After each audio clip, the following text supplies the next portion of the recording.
Hello friends, welcome to smart job Karnataka. So ಈಗ ನಾನು ಮತ್ತೊಂದು ಹುದ್ದೆಯೊಂದಿಗೆ ಬಂದಿದ್ದೇನೆ. ಸೊ ಹುದ್ದೆ ಬಂದು ಒಂದು ಸುವರ್ಣ ಅವಕಾಶ ಅಂತ ಹೇಳ್ಬೋದು. ಸೊ 10th ಪಾಸ್ ಆಗಿರೋರು ಮತ್ತೆ PUC ಪಾಸ್ ಆಗಿರೋರಿಗೆ ಒಂದು ಒಳ್ಳೆ ಅವಕಾಶ. ಸೊ PUC ಆಗಿರೋರಿಗೆ ಲೋವರ್ ಡಿವಿಷನ್ ಕ್ಲರ್ಕ್ ಅಂತ ಹೇಳಿ ಕರೆದಿರುವಂತದ್ದು, 10th ಪಾಸ್ ಆಗಿರೋರಿಗೆ ಮಲ್ಟಿ ಟಾಸ್ಕಿಂಗ್ ಸ್ಟಾಫ್ ಅಂತ ಹೇಳಿ ಕರೆದಿರುವಂತದ್ದು. ಸೊ ಇದೊಂದು ಸೆಂಟ್ರಲ್ ಗವರ್ಮೆಂಟ್ ಜಾಬ್ ಅಂತ ಹೇಳ್ಬೋದು. ಸೊ ಒಳ್ಳೆ ವೇತನ ಶ್ರೇಣಿ ಸಿಗುತ್ತೆ, ಎಲ್ಲ ರೀತಿಯಿಂದ ಬೆನಿಫಿಟ್ಸ್ ಕೂಡ ಇದೆ. ಬನ್ನಿ ಇದ್ರ ಬಗ್ಗೆ ಇನ್ಫಾರ್ಮೇಷನ್ ತಿಳ್ಕೊಂತ ಹೋಗ್ತಾರೋಣ. ಸೊ ಎಲ್ಲರೂ ತಪ್ಪದೆ ಚಾನಲ್ಗೆ ಸಬ್ಸ್ಕ್ರೈಬ್ ಮಾಡಿ ಮತ್ತೆ ಬೆಲ್ ಐಕಾನ್ ಕೂಡ ಕ್ಲಿಕ್ ಮಾಡಿ. ಸೊ ನೋಡಿ, ಇಲ್ಲಿ ಅದೇ ಒಂದು ವೆಬ್ಸೈಟ್ ಅಲ್ಲಿ ಇದ್ದೀನಿ. So national institute of Ayurveda ಅಂತ ನೀವು ನೋಡ್ತಾ ಇದ್ದೀರಾ ಇಲ್ಲಿ. ಸೊ ಇದು ನೋಡಿ, ಮಿನಿಸ್ಟ್ರಿ ಆಫ್ ಆಯುಷ್ ಬರುತ್ತೆ. ಸೊ ಗವರ್ಮೆಂಟ್ ಆಫ್ ಇಂಡಿಯಾ ಅಂತ ಹೇಳ್ಬೋದಾಗಿದೆ. ಸೊ ಇಲ್ಲೊಂದು ವೇಕೆನ್ಸಿ ನೋಟಿಫಿಕೇಶನ್ ಬಂದಿರುವಂತದ್ದು ನೋಡಿ. ವೇಕೆನ್ಸಿ ಬಂದಿರುವಂತದ್ದು 24/11/2021 ಬಂದಿರುವಂತದ್ದು. ಸೊ ನೋಡಿ, ಈ ಒಂದು ಹುದ್ದೆಗೆ ಅಪ್ಲೈ ಮಾಡೋದಕ್ಕೆ 60 ದಿನಗಳ ಕಾಲ ಸಮಯ ಇರುವಂತದ್ದು ಅಷ್ಟೇ. ಸೊ ಈ ಒಂದು ಡೇಟ್ ಇಂದ 24/11/2021 ಸೊ 60 ದಿನಗಳ ಕಾಲ ಸೊ ಸಮಯ ಇರುವಂತದ್ದು. ಕೊನೆ ದಿನಾಂಕ 60 ದಿನ ಅಂತ ಹೇಳ್ಬೋದು ಅಂತ ಹೇಳಲಾಗಿದೆ. ಮತ್ತೆ ನೋಡಿ, ಇಲ್ಲಿ ಬನ್ನಿ ಇನ್ಫಾರ್ಮೇಶನ್ ತಿಳ್ಕೊಂತ ಹೋಗ್ತಾರ. ಇಲ್ಲಿ ನೋಡಿ, ನ್ಯಾಷನಲ್ ಇನ್ಸ್ಟಿಟ್ಯೂಟ್ ಆಫ್ ಆಯುರ್ವೇದ ಅಂತ ಹೇಳಿ. ಸೊ ಜೈಪುರಲ್ಲಿ ಇರುವಂತಹ ಒಂದು ಅವಕಾಶ. ಸೊ ಒಳ್ಳೆ ಒಂದು ಸ್ಥಳ ಅಂತ ಹೇಳ್ಬೋದು. ಜೈಪುರ ತುಂಬಾ ಒಳ್ಳೆ ಸ್ಥಳ. ಸೊ ರಾಜಸ್ಥಾನ್. ಸೊ ನೀವು ನೋಡಿರ್ತೀರಾ ನೋಡಿ ಇಲ್ಲಿ. ಸೊ ಅಪ್ಲಿಕೇಶನ್ಸ್ ಆರ್ ಇನ್ವೈಟೆಡ್ ಅಂತ ಹೇಳಿ ಇಲ್ಲಿ ಕರೀತಾರೆ. So direct recruitment, so filled by direct recruitment, ನೇರ ನೇಮಕಾತಿ ಇರುವಂತದ್ದು. ಸೊ ಈ ಒಂದು ಹುದ್ದೆಗಳಿಗೆ ನೇರ ನೇಮಕಾತಿ ಇದೆ. ಸೊ ಬನ್ನಿ ಇದ್ರ ಬಗ್ಗೆ ತಿಳ್ಕೊಂತ ಹೋಗ್ತಾರ ಒನ್ ಬೈ ಒನ್. ಸೊ ನಾನು ಮೇಜರ್ ಆಗಿ ಫೋಕಸ್ ಮಾಡುವಂಥದ್ದು PUC ಅವ್ರಿಗೆ. ಸೊ ನೋಡಿ, ಲೋವರ್ ಡಿವಿಷನ್ ಕ್ಲರ್ಕ್ ಅಂತ ಹೇಳಿ ಕರೆದಿದ್ದಾರೆ. ಸೊ 3 ಪೋಸ್ಟ್ ಇರುವಂಥದ್ದು. ಸೊ ಒಂದು OBC, 2 ಅನ್ರಿಸರ್ವ್ಡ್ಗೆ ಮಾಡಿರುವಂಥದ್ದು. ಸೊ ನೋಡಿ, ಇದಕ್ಕೆ 12th ಸ್ಟ್ಯಾಂಡರ್ಡ್ ಪಾಸ್ ಆಗಿದ್ರೆ ಸಾಕು. ಸೊ ಯಾವ್ದಾನ ಒಂದು ಸೆಂಟ್ರಲ್ ಅಥವಾ ಸ್ಟೇಟ್ ಬೋರ್ಡ್ ಇಂದ ಅಂತ ಹೇಳಿ ಇಲ್ಲಿ ಕೇಳಿರುವಂಥದ್ದು. ಮತ್ತೆ ನೋಡಿ, ಟೈಪಿಂಗ್ ಕೂಡ ಕೇಳಿದ್ದಾರೆ. ಸೊ 35 ಪದಗಳನ್ನ ಪ್ರತಿ ನಿಮಿಷಕ್ಕೆ ನೀವು ಟೈಪ್ ಮಾಡಿದ್ರೆ ಇಂಗ್ಲಿಷ್ ಅಲ್ಲಿ ಅಥವಾ ಅಥವಾ ಅಂತ ಹೇಳಿ ಕೇಳಿರೋದು, 30 ವರ್ಡ್ ಅಥವಾ ಹಿಂದಿಲಿ ಅಂತ ಹೇಳಿ ಕೇಳಿರೋದು. ಇಂಗ್ಲಿಷ್ ಅಥವಾ ಹಿಂದಿ ಗೊತ್ತಿರೋ ಖಂಡಿತವಾಗ್ಲಿ ಒಂದು ಹುದ್ದೆಗೆ ನೀವು ಅಪ್ಲೈ ಮಾಡಬಹುದಾಗಿದೆ. ನೋಡಿ, ವೇತನ ಶ್ರೇಣಿ ನೋಡಿ 19,000ರಿಂದ 63,000 ಕೂಡ ಇರುವಂಥದ್ದು. ಸೊ ವಯೋಮಿತಿ ನೋಡಿ 27 ವರ್ಷ ಮ್ಯಾಕ್ಸಿಮಮ್ ಅಂತ ಹೇಳಿ ಇಲ್ಲಿ ಕೊಟ್ಟಿರುವಂತದ್ದು.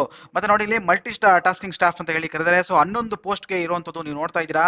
ಸೊ ನೋಡಿ, ಅಲೋಕೇಶನ್ ನೋಡಿ ಎಷ್ಟೆಷ್ಟು ಕೊಟ್ಟಿದ್ದಾರೆ ಅಂತ ಹೇಳಿ. SC ಗೆ 1, ST ಗೆ 4, OBC ಗೆ 2, ಅನ್ರಿಸರ್ವ್ಡ್ಗೆ 3, ಮತ್ತೆ ಒಂದನ್ನ ಅವರು ಡಿಸಾರ್ಡರ್ ಅಂತ ಹೇಳಿ ಕೊಟ್ಟಿದ್ದಾರೆ. ಸೊ ಫಿಸಿಕಲ್ ಚಾಲೆಂಜ್ ಅವ್ರಿಗೆ ಅಂತ ಹೇಳಿ ಇಲ್ಲಿ ಹೇಳ್ಬೋದು. ಸೊ ಮೆಂಟಲ್ ಇಲ್ನೆಸ್ ಇರೋರಿಗೆ ಅವ್ರಿಗೆ ಒಂದು ಪೊಸಿಷನ್ ಅನ್ನ ಕೊಟ್ಟಿರುವಂತದ್ದು. ಸೊ ನೋಡಿ, ಇದು ಮಲ್ಟಿ ಟಾಸ್ಕಿಂಗ್ ಸ್ಟಾಫ್ ಅಂತ ಹೇಳಿ. ನೋಡಿ, 10th ಪಾಸ್ ಆಗಿದೆ ಸಾಕು, ಯಾವ್ದೋ ಒಂದು ಸೆಂಟ್ರಲ್ ಸ್ಟೇಟ್ ಬೋರ್ಡ್ ಅಂತ ಕೇಳಿರುವಂತದ್ದು. ಸೊ ಪೇ ಸ್ಕೇಲ್ ನೋಡಿ 18,000ರಿಂದ 56,000 ಕೂಡ ವೇತನ ಶ್ರೇಣಿ ಇರುವಂತದ್ದು. ಸೊ 25 ವರ್ಷಗಳು ಎಕ್ಸೀಡ್ ಆಗಬಾರ್ದು. ಸೊ ವಯೋಮಿತಿ ಕೇಳಿರುವಂತದ್ದು ಮ್ಯಾಕ್ಸಿಮಮ್ 25 ವರ್ಷ ಅಂತ ಹೇಳಿ ಇಲ್ಲಿ ಕೇಳಿರುವಂತದ್ದು ಅಂತ ಹೇಳಿ ಹೇಳ್ಬೋದಾಗಿದೆ. ಮತ್ತೆ ನೋಡಿ, ಬೇರೆ ಇನ್ಫಾರ್ಮೇಶನ್ಗಳಿದೆ. ಅವರು ಭಾರತೀಯ ನಾಗರಿಕರಾಗಿರ್ಬೇಕು ಖಂಡಿತ. ಸೊ ಆಮೇಲಿಂದ ನೋಡಿ, ಇಲ್ಲಿ ಎಲ್ಲ ಕ್ಯಾಸ್ಟ್ ಸರ್ಟಿಫಿಕೇಟ್ಗಳು ಖಂಡಿತವಾಗ್ಲೂ ಇರಬೇಕು ಅಪ್ಲೈ ಮಾಡುವಂಥವ್ರು ಅಂತ ಹೇಳಿ ಇಲ್ಲಿ ಕೊಟ್ಟಿದ್ದಾರೆ. ಮತ್ತೆ ನೋಡಿ, ಇಲ್ಲಿ self attested photo copies of proof of date of birth ಇರಬೇಕು, ಮತ್ತೆ ಡೇಟ್ ಆಫ್ ಬರ್ತ್ ಸರ್ಟಿಫಿಕೇಟ್ ಇರಬೇಕು, ಮತ್ತೆ caste certificate, education qualification, experience. So ಎಲ್ಲನೂ ಕೂಡ ಅಪ್ಲಿಕೇಶನ್ ಜೊತೆ ಅಟ್ಯಾಚ್ ಮಾಡಬೇಕು ಅಂತ ಹೇಳಿ ಇಲ್ಲಿ ಕೊಟ್ಟಿರುವಂಥದ್ದು. ಸೊ ಈ ಒಂದು ಹುದ್ದೆಗೆ ಪೋಸ್ಟ್ ಮೂಲಕ ಕಳಿಸುವಂಥದ್ದು ಅಂತ ಹೇಳಿ ಹೇಳ್ಬೋದಾಗಿದೆ. ಸೊ ಬನ್ನಿ ನಾವು ತಿಳ್ಕೊಳ್ಳೋಣ ಹೇಗೆ ಅಪ್ಲೈ ಮಾಡೋದು ಅಂತ ಹೇಳಿ. ನೋಡಿ, ಇಲ್ಲಿ the details of research publications ಅದೆಲ್ಲ ನಮಗೆ ಬರೋದಿಲ್ಲ. ಸೊ 10th PUC ಆಗಿರೋರಿಗೆ ಇದೆಲ್ಲ ಬರೋದಿಲ್ಲ. 4th ಪಾಯಿಂಟ್ ಅಂತ ಹೇಳಿ ಹೇಳ್ಬೋದಾಗಿದೆ. ನೆಕ್ಸ್ಟ್ ನೋಡಿ, 5ನೇ ಪಾಯಿಂಟ್ಗೆ ಹೋಗೋಣ. ನೋಡಿ, ಇಲ್ಲಿ ಒಂದು ಪಾಸ್ಪೋರ್ಟ್ ಸೈಜ್ ಫೋಟೋನ ಅಪ್ಲೈ ಮಾಡಬೇಕು ಅಪ್ಲಿಕೇಶನ್ ಫಾರ್ಮ್ ಅಲ್ಲಿ ಅಂತ ಹೇಳಿ ಇಲ್ಲಿ ಕೊಟ್ಟಿರುವಂಥದ್ದು. ಸೊ ನಾನು ನಿಮಗೆ ಆ ಒಂದು ಅಪ್ಲಿಕೇಶನ್ ಫಾರ್ಮ್ಯಾಟ್ ಅನ್ನ ಖಂಡಿತವಾಗ್ಲೂ ನಾನು ನಿಮಗೆ ಡಿಸ್ಕ್ರಿಪ್ಷನ್ ಬಾಕ್ಸ್ ನಲ್ಲಿ ಕೊಡ್ತೀನಿ. ಸೊ ಆ ಒಂದು ಅಪ್ಲಿಕೇಶನ್ ಫಾರ್ಮ್ ಡೌನ್ಲೋಡ್ ಮಾಡ್ಕೊಂಡು ಈ ಒಂದು ಹುದ್ದೆಗೆ ನೀವು ಅಪ್ಲೈ ಮಾಡಬಹುದಾಗಿದೆ ಅಂತ ಹೇಳಿ ಹೇಳ್ಬೋದಾಗಿದೆ. ನೋಡಿ, ನಿಮ್ಮ ಒಂದು ಒಂದು ಒಂದು ಫೋಟೋವನ್ನ, ಸೊ ವಿತೌಟ್ ಅಟೆಸ್ಟೇಷನ್, ಸೊ ಒಂದು ಫೋಟೋ ನಿಮ್ಮ ಸಿಗ್ನೇಚರ್ ಇರಬಾರ್ದು ಅದ್ರ ಮೇಲೆ. ಸೊ ನಿಮ್ಮ ಒಂದು ಫೋಟೋನ ಹಾಗೆ ನಿಮ್ಮ ಒಂದು ಅಪ್ಲಿಕೇಶನ್ ಮೇಲೆ ಸುಮ್ಮನೆ ಒಂದು ಸ್ಟ್ಯಾಪಲ್ ಮಾಡಬೇಕಾಗುತ್ತೆ. ಸೊ ಸ್ಟ್ಯಾಪಲ್ ಮಾಡಿ ಒಂದು ಫೋಟೋನ ಅಂಟಿಸ್ಬೇಕು, ಅದ್ರ ಮೇಲ್ಗಡೆ ನಿಮ್ಮ ಒಂದು ಸಿಗ್ನೇಚರ್ ಹಾಕಬೇಕು ಅಂತ ಹೇಳಿ ಹೇಳಲಾಗಿದೆ. ಮತ್ತೆ ಇನ್ನೊಂದು ಫೋಟೋನ ತಗೊಂಡು ಆ ಒಂದು ಅಪ್ಲಿಕೇಶನ್ ಮೇಲೆ ಸುಮ್ಮನೆ ಪಿನ್ ಮಾಡಬೇಕು ಅಂತ ಹೇಳಿ ಕೊಟ್ಟಿರುವಂಥದ್ದು. ಮತ್ತೆ ನೋಡಿ, ನಿಮ್ಮ ಅಡ್ರೆಸ್ ಆಫ್ ಕಮ್ಯುನಿಕೇಶನ್ ಕರೆಕ್ಟ್ ಆಗಿ ಕ್ಯಾಪಿಟಲ್ ಲೆಟರ್ಸ್ ಅಲ್ಲಿ ಬರೆಯುವಂಥದ್ದು. ಸೊ ನಿಮ್ಮ ಒಂದು ಅಡ್ರೆಸ್ ಅನ್ನ, ಪಿನ್ ಕೋಡು, ಇಮೇಲ್ ID, ಮೊಬೈಲ್ ನಂಬರು ಪ್ರತಿಯೊಂದನ್ನು ಕ್ಯಾಪಿಟಲ್ ಲೆಟರ್ಸ್ ಅಲ್ಲಿ ಬರೀಬೇಕು ಅಂತ ಹೇಳಿ ಇಲ್ಲಿ ಹೇಳಿರುವಂಥದ್ದು. ಮತ್ತೆ ನೋಡಿ, ಇಲ್ಲಿ ಈ ಏಜ್ ರಿಲ್ಯಾಕ್ಸೇಷನ್ಸ್ ಕೂಡ ಇಲ್ಲಿ ಇರುವಂಥದ್ದು ನಿಮಗೆ ಗೊತ್ತೇ ಇದೆ. SC ST ಅವ್ರಿಗೆ 5 ವರ್ಷಗಳು ಇರುವಂಥದ್ದು, OBC ಅವ್ರಿಗೆ 3 ವರ್ಷ ಇರುವಂಥದ್ದು, ಫಿಸಿಕಲ್ ಚಾಲೆಂಜ್ ಅವ್ರಿಗೆ 10 ವರ್ಷ ಇರುವಂಥದ್ದು. ಅಲ್ಲಿ ಮ್ಯಾಕ್ಸಿಮಮ್ ಎಷ್ಟು ಅಂತ ನಾನು ಹೇಳಿದ್ದೀನಿ ನಿಮಗೆ ವಯಸ್ಸು, ಅದಕ್ಕಿಂತ 3 ವರ್ಷವನ್ನ ನೀವು ಎಕ್ಸ್ಟೆಂಡ್ ಮಾಡ್ಕೋಬಹುದು. ಅದಕ್ಕಿಂತ ಒಂದು 3 ವರ್ಷ ರಿಲ್ಯಾಕ್ಸೇಬಲ್ ಅಂತ ಹೇಳ್ಬೋದು ಅಂತ ಹೇಳಲಾಗಿದೆ. ಮತ್ತೆ ನೋಡಿ, ಇಲ್ಲಿ ಕ್ರೂಷಿಯಲ್ ಡೇಟ್ ಅಂತ ಹೇಳಿ ಇಲ್ಲಿ ಕೊಟ್ಟಿದ್ದಾರೆ. ನೋಡಿ, ಇಂಪಾರ್ಟೆಂಟ್ ಡೇಟ್ ನಾನು ಆಲ್ರೆಡಿ ನಿಮಗೆ ಹೇಳಿದ್ದೀನಿ. ಏಜ್ ಲಿಮಿಟ್ ಅಂತ ಹೇಳಿ ಕೇಳಿದ್ದಾರೆ. ಸೊ ಅಪ್ಲಿಕೆಂಟ್ಸು ಕ್ಲೋಸಿಂಗ್ ಡೇಟ್ ಅಪ್ಲಿಕೇಶನ್ ಹೊತ್ತಿಗೆ ಆ ಒಂದು ಏಜ್ ಲಿಮಿಟ್ ಇರಬೇಕು ಅಂತ ಹೇಳಿ ಕೇಳಿರುವಂಥದ್ದು ಖಂಡಿತವಾಗ್ಲೂ. ಸೊ ಆ ಒಂದು ವಯೋಮಿತಿನ ನೋಡಿಕೊಂಡು ನೀವು ಅಪ್ಲೈ ಮಾಡಬೇಕಾಗತ್ತೆ ಅಂತ ಹೇಳಿ ಇಲ್ಲಿ ಕೊಟ್ಟಿರುವಂಥದ್ದು. ನೋಡಿ, ಇಲ್ಲಿ ಸೆಂಟ್ರಲ್ ಗೌರ್ಮೆಂಟ್ ರೂಲ್ಸ್ ಪ್ರಕಾರ ನಿಮಗೆ ಬೇರೆ ರೀತಿಯಾದಂಥ ಅಲೋಯನ್ಸಸ್ ಕೂಡ ಸಿಗುತ್ತೆ ಅಂತ ಹೇಳಿ ಇಲ್ಲಿ ಕೊಟ್ಟಿರುವಂಥದ್ದು. ಪೆನ್ಷನ್ ಕೂಡ ಇದೆ ನಿಮಗೆ, pension scheme government of India ಪ್ರಕಾರ ಪೆನ್ಷನ್ ಕೂಡ ನಿಮಗೆ ಸಿಗುವಂಥದ್ದು ಅಂತ ಹೇಳಲಾಗಿದೆ. ಸೊ ನೋಡಿ, ಇಲ್ಲಿ ಶಾರ್ಟ್ ಲಿಸ್ಟಿಂಗ್ ಕ್ಯಾಂಡಿಡೇಟ್ಸು ಇಂಟರ್ವ್ಯೂ ಎಲ್ಲ ಇರುತ್ತೆ. ಮತ್ತೆ ನೋಡಿ, ಇಲ್ಲಿ ಆಬ್ಜೆಕ್ಟಿವ್ ಟೈಪ್ಸ್ ಕ್ವಶನ್ಸ್ ಕೂಡ ಇಲ್ಲಿ ಇರುವಂಥದ್ದು ಅಂತ ಹೇಳ್ಬೋದಾಗಿದೆ. ನೋಡಿ, scheme, syllabus, duration of test, total marks, criteria of award of marks and any other information for the screen test will be posted ಒಂದು ವೆಬ್ಸೈಟ್ ಆಫ್ ದ ಇನ್ಸ್ಟಿಟ್ಯೂಟ್ ಅಂತ ಹೇಳಿ ಇಲ್ಲಿ ಕೊಟ್ಟಿರುವಂಥದ್ದು. ಸೊ ಈ ಒಂದು ಹುದ್ದೆಗಳಿಗೆ, ಸೊ ಈ ಒಂದು ಇಂಟರ್ವ್ಯೂ ಯಾವಾಗ, ಸಿಲೆಬಸ್ ಏನು, ಅದು ಹೇಗೆ ಮಾಡ್ತಾರೆ ಅನ್ನೋದನ್ನ ಅವರು ಸದ್ಯದಲ್ಲೇ ವೆಬ್ಸೈಟ್ ಅಲ್ಲಿ ಪೋಸ್ಟ್ ಮಾಡ್ತೀವಿ ಅಂತ ಹೇಳಿ ಇಲ್ಲಿ ಕೊಟ್ಟಿರುವಂಥದ್ದು. ನೋಡಿ, ಇಲ್ಲಿ ಕೊನೆ ದಿನಾಂಕ ಅಪ್ಲೈ ಮಾಡೋದಕ್ಕೆ ನೋಡಿ 60 ದಿನಗಳು ಅಂತ ಹೇಳಿ ಇಲ್ಲಿ ಕೊಟ್ಟಿರುವಂಥದ್ದು. ಸೊ ಆಲ್ರೆಡಿ ನಾನು ಹೇಳಿದ್ದೀನಿ, ಪೋಸ್ಟ್ ಆಗಿರುವಂಥ ಸಮಯ ಯಾವಾಗ 24/11/2021 ಪೋಸ್ಟ್ ಆಗಿರುವಂಥದ್ದು. ಸೊ ಕೊನೆ ದಿನಾಂಕ ಬಂದು 60 ದಿನ ಅಂತ ಹೇಳಿ ನೀವೇ ಒಂದು ಕೌಂಟ್ ಮಾಡಿಕೊಂಡು ಅಷ್ಟು ದಿನಗಳ ಒಳಗಾಗಿ ಇಂಟ್ರೆಸ್ಟ್ ಇರುವಂಥ ಈ ಒಂದು ಹುದ್ದೆಗೆ ನೀವು ಅಪ್ಲೈ ಮಾಡಬೇಕಾಗತ್ತೆ ಅಂತ ಹೇಳಿ ಹೇಳಲಾಗಿದೆ. ಸೊ ನೆಕ್ಸ್ಟ್ ನೋಡಿ, ದ ಫೀಲ್ಡ್ ಅಪ್ಲಿಕೇಶನ್. ನೋಡಿ, ಇಲ್ಲಿ affix 2 recent passport size documents ಏನೇನು ಬೇಕು ಅಂತ ಹೇಳಿ. ಸೊ 2 ಪಾಸ್ಪೋರ್ಟ್ ಸೈಜ್ ಫೋಟೋಗ್ರಾಫ್ಸ್ ಅಂತ ಕೇಳಿದ್ದಾರೆ. ಮತ್ತೆ ನೋಡಿ, ಡಿಮ್ಯಾಂಡ್ ಡ್ರಾಫ್ಟ್ ಆಫ್ ಫೀಸ್ ಅಂತ ಹೇಳಿ ಕೇಳಿದ್ದಾರೆ. ಡಿ ಅನ್ನ ಕಳಿಸ್ಬೇಕು, ಫೀಸ್ ಡಿ ಅನ್ನ ಕಳಿಸ್ಕೊಡ್ಬೇಕು ಅಂತ ಹೇಳಿ ಇಲ್ಲಿ ಕೇಳಿರುವಂಥದ್ದು.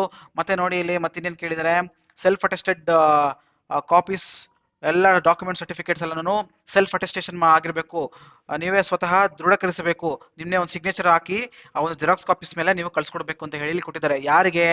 Director, national institute of Ayurveda, so Zorawar Singh gate, Amer road, Jaipur 302002. So ಈ ಒಂದು ವಿಳಾಸಕ್ಕೆ ನೀವು ಕಳ್ಸಿಕೊಡ್ಬೇಕಾಗತ್ತೆ ಅಂತ ಹೇಳಿ ಇಲ್ಲಿ ಹೇಳಲಾಗಿದೆ. ಮತ್ತೆ ಡಿ ಯಾರ ಹೆಸರು ತಗೋಬೇಕು ಅಂತ ಹೇಳಿ ಕೊಟ್ಟಿದ್ದಾರೆ. ನೋಡಿ, ಯಾರ ಹೆಸರು ತಗೋಬೇಕು ಡಿ ಅಂತಂದ್ರೆ director, national institute of Ayurveda, Jaipur ಅಂತ ಹೇಳಿ ಇಲ್ಲಿ ಕೇಳಿರುವಂಥದ್ದು. ಸೊ ಅವ್ರು ಮಾತ್ರ ಈ ಒಂದು ಹೆಸರಲ್ಲಿ ನೀವು ತಗೊಳ್ಬೇಕಾಗಿರುವಂಥದ್ದು.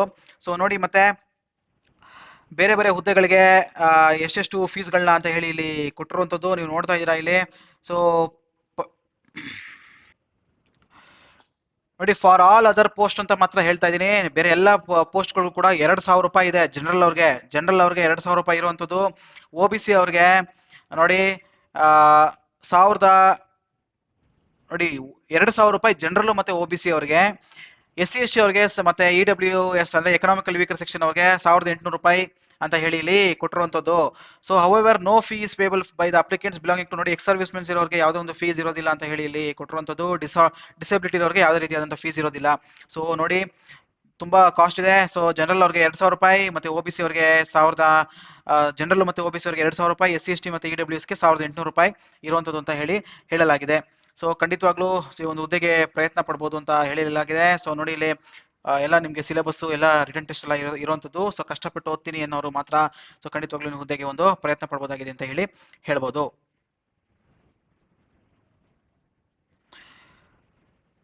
ಸೊ ನೋಡಿ, ಬೇರೆ ಬೇರೆ ಕೊಟ್ಟಿದ್ದಾರೆ. ಸೊ ಇದನ್ನ ಅಷ್ಟು ಇಂಪಾರ್ಟೆಂಟ್ ಅಲ್ಲ. ನಿಮ್ಗೆ ಯಾವುದೋ ಒಂದು ಅಪ್ಲಿಕೇಶನ್ ಅನ್ನ ಇಮೇಲ್ ಮೂಲಕ ಆಗಿ ಫ್ಯಾಕ್ಸ್ ಮೂಲಕ ಆಗಿ ಕಳಿಸುವಂತಿಲ್ಲ ಅಂತ ಹೇಳಿ ಕೊಟ್ಟಿದ್ದಾರೆ. ಸೊ ಕಂಪ್ಲೀಟ್ಲಿ ಪೋಸ್ಟ್ ಮೂಲಕನೇ ಒಂದು ಅಪ್ಲಿಕೇಶನ್ ನ ಕಳಿಸುವಂಥದ್ದು ಅಂತ ಹೇಳಿ ಹೇಳಲಾಗಿದೆ.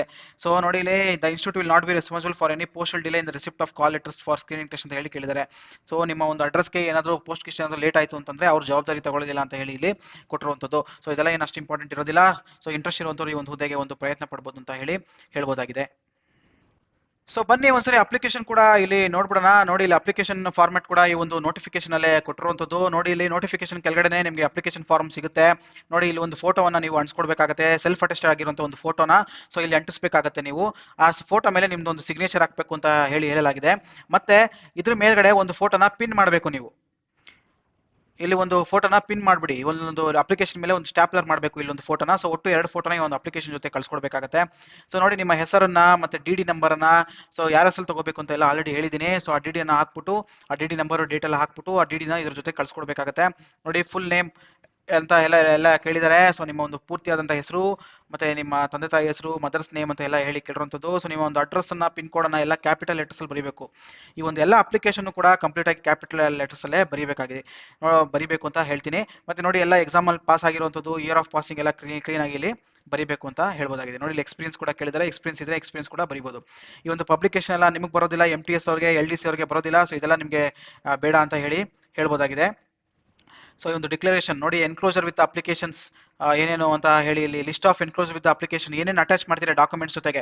ಸೊ 10th ಅವ್ರು ಅಪ್ಲೈ ಮಾಡುವಂಥವ್ರು so 10th certificate, so 10th marks ಕಾರ್ಡ್ನ ಅಟ್ಯಾಚ್ ಮಾಡಬೇಕು. ಏನಾದರೂ ಒಂದು ಅಡಿಷನಲ್ ಈ ಒಂದು ಕಂಪ್ಯೂಟರ್ ಸರ್ಟಿಫಿಕೇಟ್ ಏನಾದರೂ ಒಂದು ಇತ್ತು ಅಂದರೆ ಅದ್ರ ಜೊತೆಗೆ ಹಾಕ್ಬಿಟ್ಟು ನೀವು ಕಳ್ಸ್ಕೊಡ್ಬೇಕು ಅಂತ ಹೇಳ್ಬೋದಾಗಿದೆ. ಸೊ ಇದೊಂದು ಸಿಗ್ನೇಚರ್ನ ಸೈನ್ ಮಾಡಿ ಸೊ ಈ ಒಂದು ಅಪ್ಲಿಕೇಶನ್ ನೀವು ಪೋಸ್ಟ್ ಮಾಡಬೇಕು ಅಂತ ಹೇಳಲಾಗಿದೆ. ಸೊ ನೋಡಿ, ಒಂದು ಜಾಬ್ ತುಂಬಾ ಒಂದು ಒಳ್ಳೆ ಅವಕಾಶ. ಇದು ಸೆಂಟ್ರಲ್ ಗೌರ್ಮೆಂಟ್ ಜಾಬ್ ಅಂತ ಹೇಳ್ಬೋದು. ಸೊ ಖಂಡಿತವಾಗ್ಲೂ ಒಂದು ಪ್ರಯತ್ನ ಅಂತೂ ಕೊಡಿ. ಇದು ಗ್ರೂಪ್ ಸಿಗೆ ಕರೆದಿರುವಂಥದ್ದು. ಸೊ ಖಂಡಿತವಾಗ್ಲೂ ಗ್ರೂಪ್ ಸಿ ಎಕ್ಸಾಮ್ಸ್ಗೆ ಆಲ್ರೆಡಿ ಆಲ್ರೆಡಿ ಪ್ರಿಪೇರ್ ಆಗ್ತಾ ಇದ್ದೀರಾ, ಇಂಡಿಯನ್ ಮಿಲಿಟರಿ ಅಕಾಡೆಮಿ ಅದು ಇದು ಅಂತ ಎಲ್ಲ ತುಂಬಾ ಎಕ್ಸಾಮ್ಸ್ಗಳು ಈ ಸರಿ ಬಂದಿರುವಂಥದ್ದು. ಸೊ ಖಂಡಿತವಾಗ್ಲೂ ಅವ್ರು ಅಪ್ಲೈ ಮಾಡೋಂಥವ್ರು ಸೊ ಇದಕ್ಕೂ ಕೂಡ ಒಂದು ಪ್ರಯತ್ನ ಅಂತೂ ಕೊಡಿ ಅಂತ ನಾನು ಹೇಳ್ತೀನಿ ಅಂತ ಹೇಳ್ಬೋದು.